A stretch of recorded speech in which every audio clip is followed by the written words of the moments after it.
Buenas noches, mis hermanos y amigos.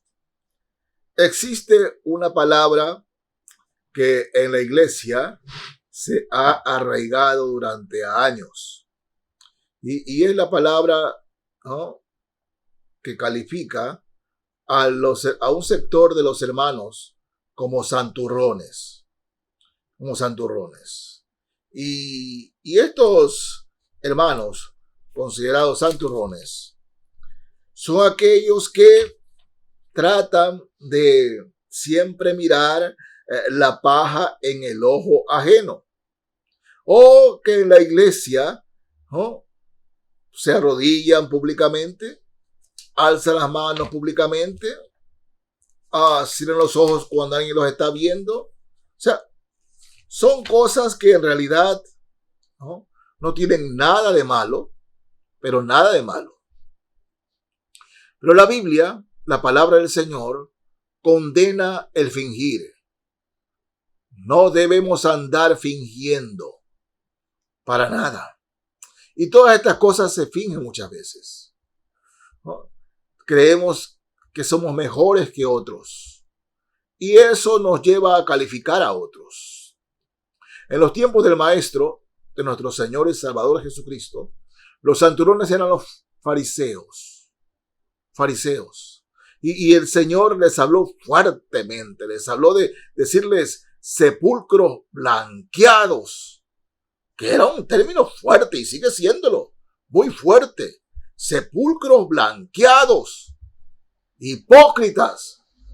Así el Señor les dijo a los fariseos.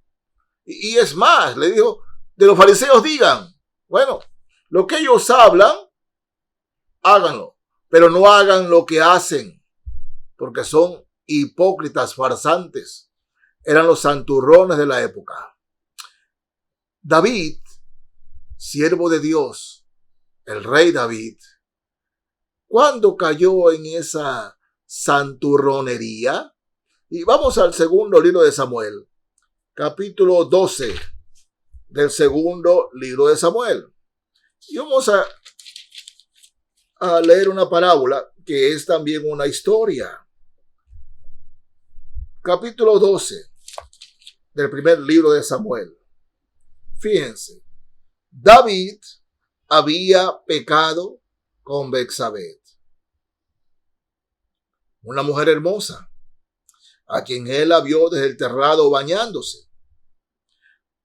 Pero esta mujer era casada. Y mientras el esposo de esta mujer y fue a la guerra,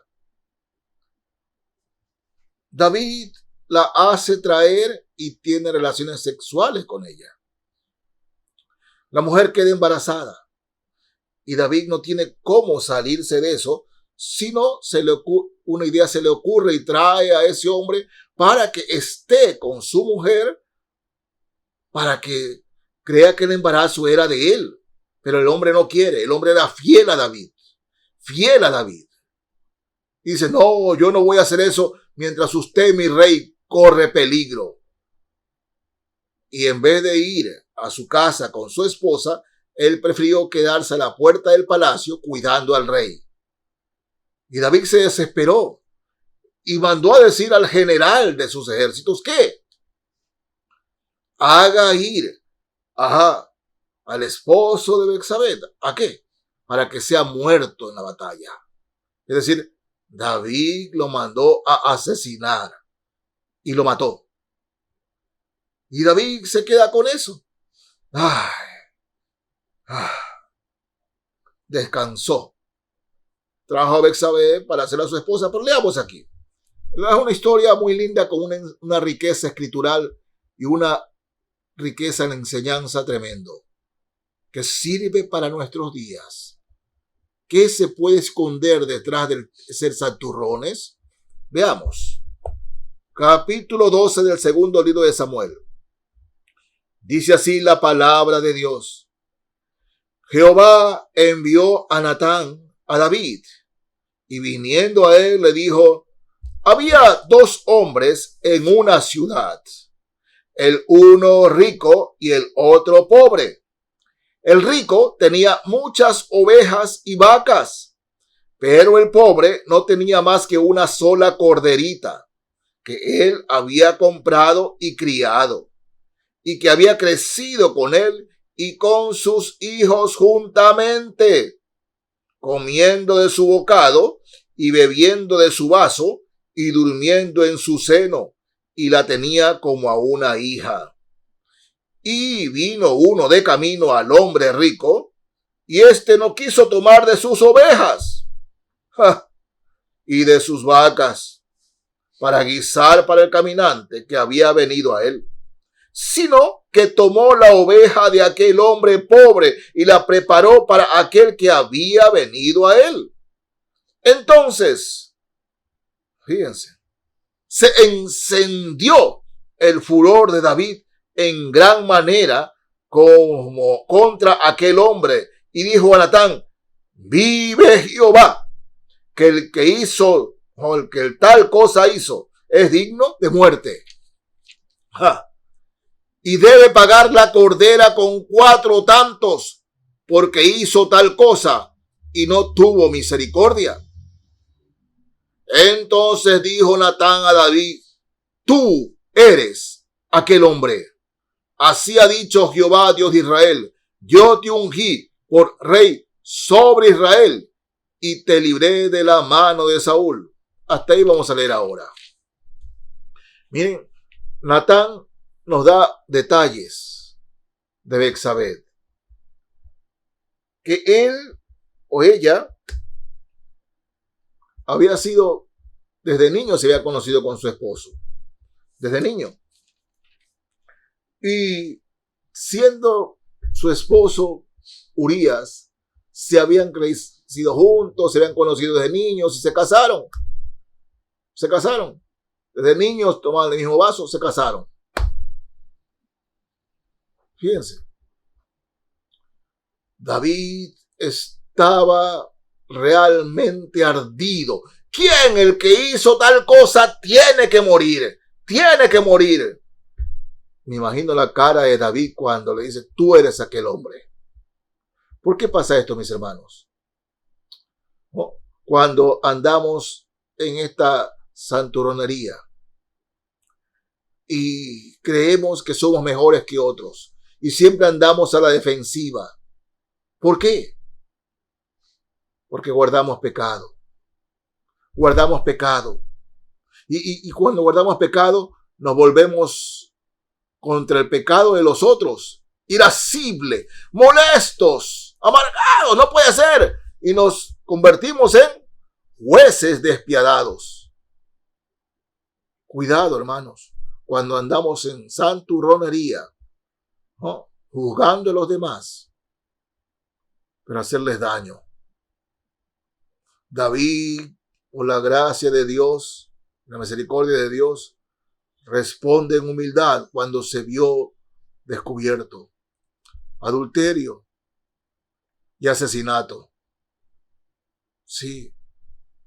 Delante de Dios este hombre se arrepintió, el gran rey David. Pero mis hermanos y hermanas, sepa usted que en el amor de Cristo, mis hermanos en Cristo deben ser los que me cuidan a mí. ¿Cómo los hermanos deben cuidarme a mí? Cubriéndome en oración.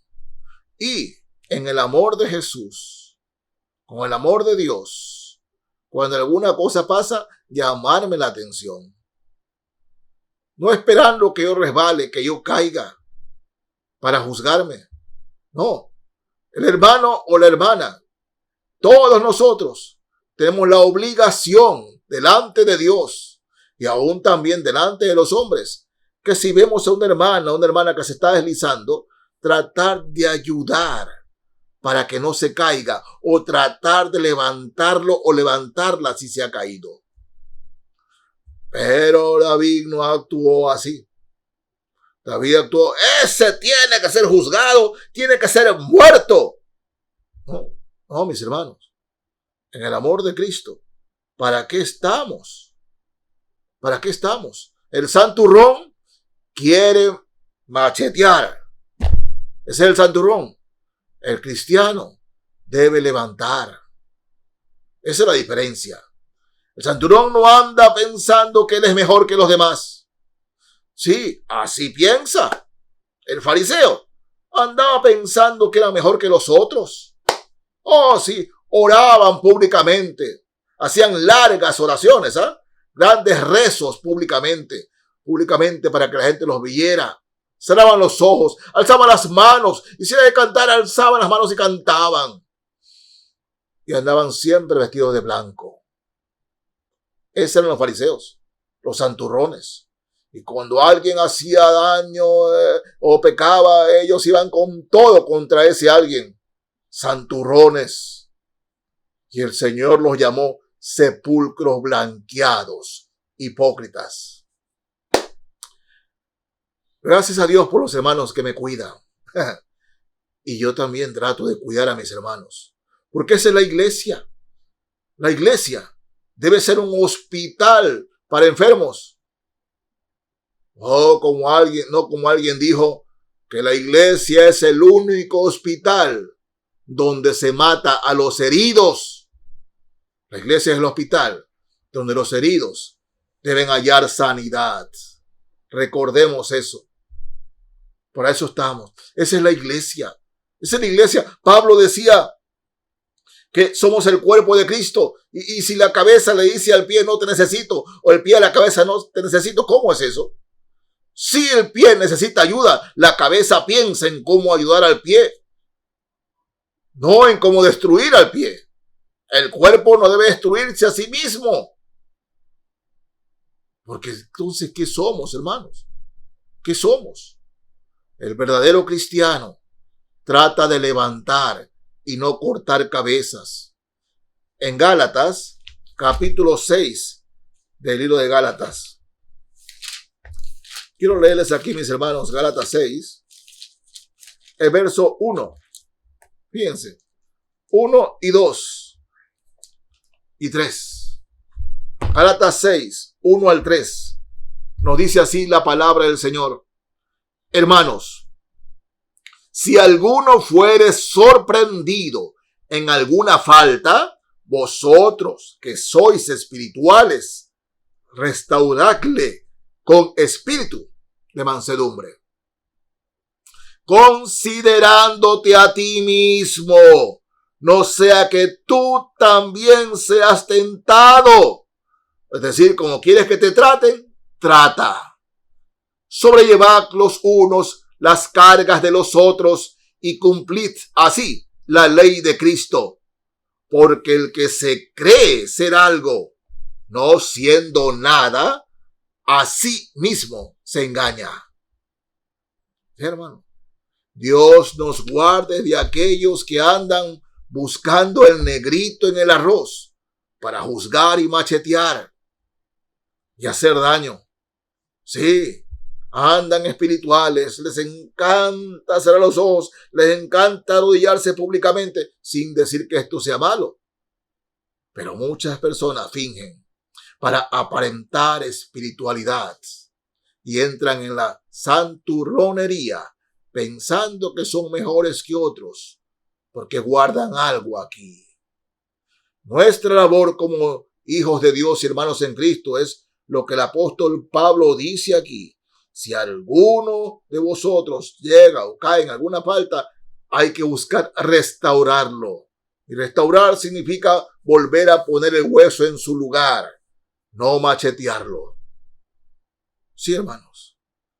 De vez en cuando hay que entrar a autoexaminarnos.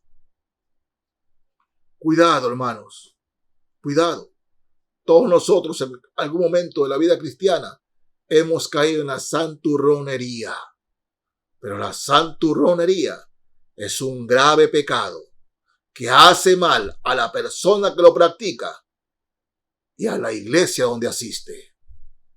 Dios tenga misericordia de nosotros y no caigamos en la santurronería, porque la santurronería no es de Dios, es del diablo. No une, sino que divide. no restaura, sino que destruye. Pero el amor de Cristo, ese sí, bendice y edifica a la persona que lo practica y a la iglesia donde asiste. Que Dios los bendiga, mis hermanos y amigos. Amén.